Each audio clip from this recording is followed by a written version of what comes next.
Team India T20 captain గా సూర్యకుమార్ స్థానంలో వేరొకరిని ఎంపిక చేసే యోచనలో బీసీసీఐ ఉన్నట్టు గత కొంతకాలంగా వార్తలు వస్తున్నాయి. దీనికి సంబంధించి బీసీసీఐ కసరత్తులు ప్రారంభించింది.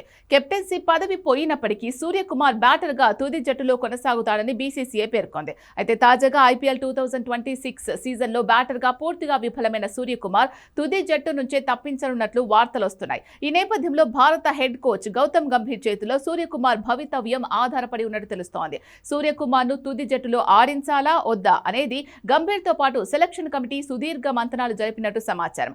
ఫామ్ లేమి దృష్ట్యా సూర్యకుమార్ ను జట్టు నుంచి తప్పించాలని బీసీసీఐ భావిస్తున్నప్పటికీ గంభీర్తో సూర్యకు ఉన్న సఖ్యత కారణంగా అదంత సులువు కాదు అనిపిస్తోంది. ఎందుకంటే సూర్య సారథ్యంలో టీమిండియా 2026 టీ20 ప్రపంచ కప్ తో పాటు ఆసియా కప్ ను గెలుచుకుంది. అయితే దాదాపు ఏడాదిగా భారత క్రికెట్ జట్టులో సూర్యకుమార్ స్థానంపై తీవ్రమైన పరిశీలన కొనసాగుతోంది.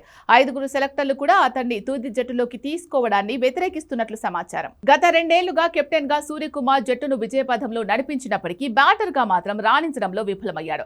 అయితే భారత క్రికెట్ భవిష్యత్తును దృష్టిలో పెట్టుకుని సూర్యకుమార్ ను జట్టు నుంచి తప్పించే యోచనలో ఉన్నట్టు తెలుస్తోంది. అయితే ఐపీఎల్ లో నిలకడగా రాణిస్తే సూర్యకుమార్ కు చివరి ఛాన్స్ ఇద్దామని బీసీసీఐ భావించింది. కానీ సూర్యకుమార్ ఐపీఎల్ 2026 సీజన్ లో దారుణ ప్రదర్శన కనపరచడంతో కథ మళ్లీ మొదటికొచ్చింది.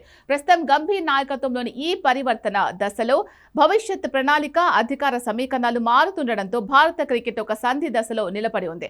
గణాంకాలు సూర్యకుమార్ కు అనుకూలంగా లేనప్పటికీ గౌతమ్ గంభీర్ కు మద్దతు ఉంటే కొనసాగే అవకాశం ఉంది. లేకుంటే మరో యువ ఆటగాన్ని తీర్చిదిద్దే ఛాన్స్ కూడా ఉన్నట్టు బోర్డు వర్గాలు చెప్తున్నాయి.